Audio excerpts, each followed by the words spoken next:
Bonjour à tous, dans cette vidéo je vais résoudre les primitives 86 à 90.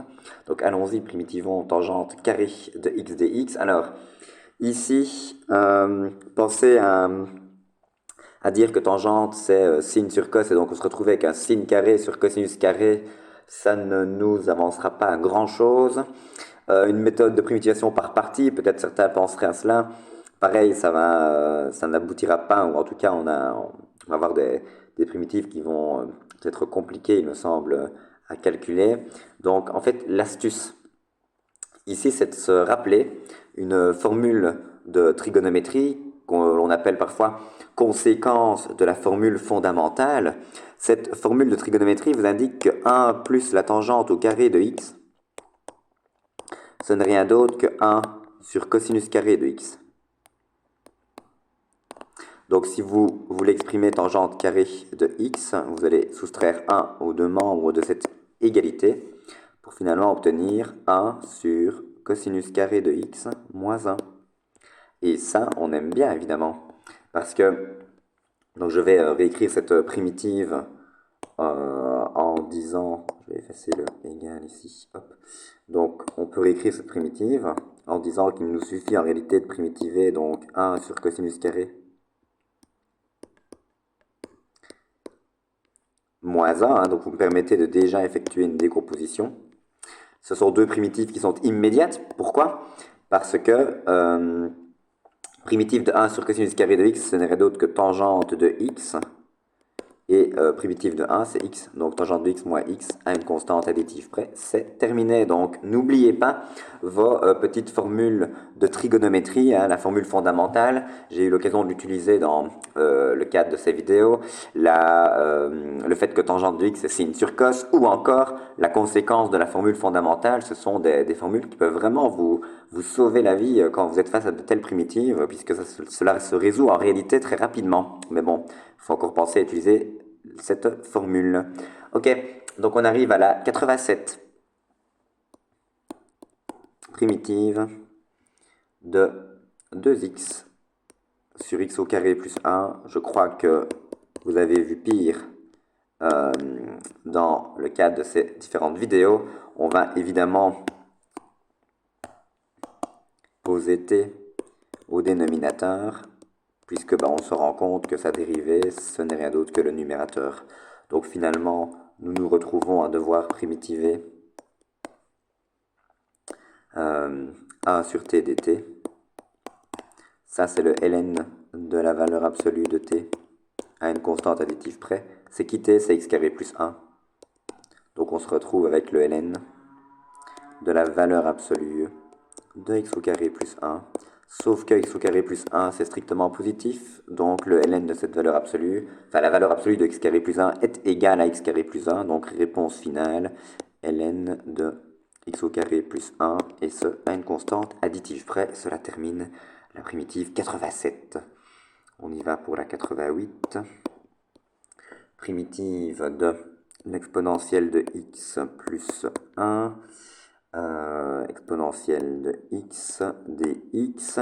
Alors ici, peut-être que certains seraient tentés par une substitution en se disant je vais poser t égale à l'exponentielle de x et je vais donc me retrouver avec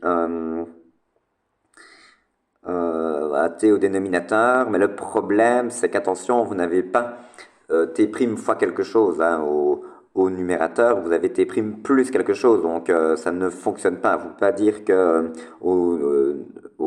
allez, au numérateur, je vais y arriver, vous obtenez un plus 1, ça vous ne pouvez pas faire.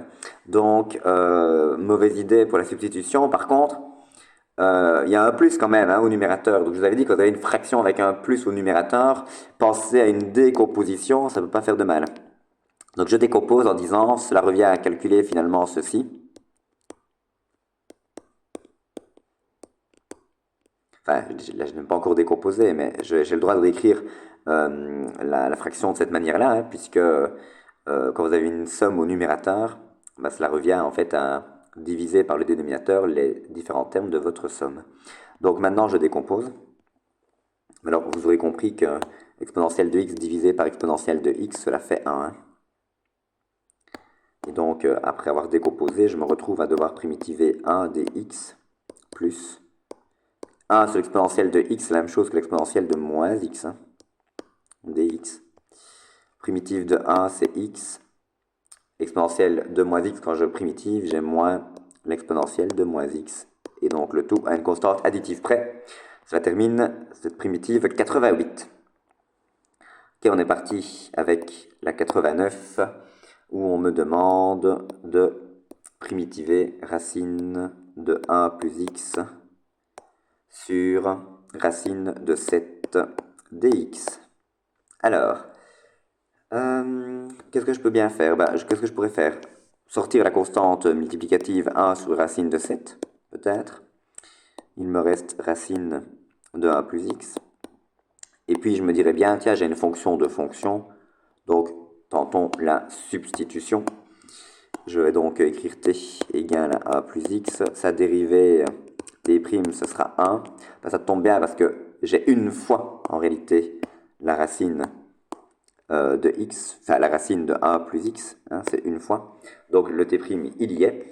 Alors 1 divisé par la racine de 7, on n'aime pas avoir des racines au dénominateur, donc je vais multiplier en haut et en bas par la racine de 7 pour me retrouver avec racine de 7 sur 7.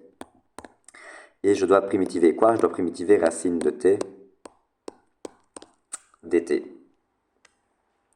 Et donc, bon, normalement, vous commencez à avoir l'habitude, donc primitive de racine de t dt, c'est t exposant 1 demi, sur, donc t exposant du coup, quand primitive 3 demi sur 3 demi, donc 2 tiers. Donc racine de 7 sur 7 fois 2 tiers, hein, puisque je divise par 3 demi, donc je multiplie par l'inverse, j'obtiens 2 tiers, fois t exposant 3 demi, donc fois la racine carrée de t au cube. À une constante additive près. Donc j'obtiens quoi? J'obtiens 2 fois la racine de 7 sur 21. Et qui était t? C'était 1 plus x. Donc racine carrée de 1 plus x. Pas oublier les parenthèses, c'est 1 plus x le tout au cube, puisque c'est t cube. À une constante additive près, primitive 89, terminée. Allons-y pour la dernière primitive donc de cette vidéo, qui est la primitive 90. On me demande de primitiver 7x fois cosinus de x dx. Alors, on a un polynôme fois une fonction circulaire, donc primitivation par partie. Je vais mettre le polynôme en f, je le dérive, j'obtiens 7. Je vais mettre cosinus de x en g', je primitive pour obtenir g de x, je primitive, donc j'obtiens sinus de x. Et puis, j'applique ma petite formule, donc celui-là fois celui-là, moins primitive de celui-là fois celui-là. Donc je me permets d'aller plus vite, hein, puisque on a déjà rencontré des primitives similaires, voire peut-être quasiment la même, dans des vidéos précédentes. Donc solution finale, 7x fois le sinus de x, moins la primitive de 7 fois le sinus de x, primitivé sinus, c'est moins cos, donc moins plus 7 fois le cosinus de x. À une constante additive près, et allez, soyons fous, mettons le 7 en évidence peut-être. Ce sera peut-être un peu plus joli. Voilà. Primitive 90 terminée. Donc, ça termine également cette vidéo. Je vous remercie pour votre attention.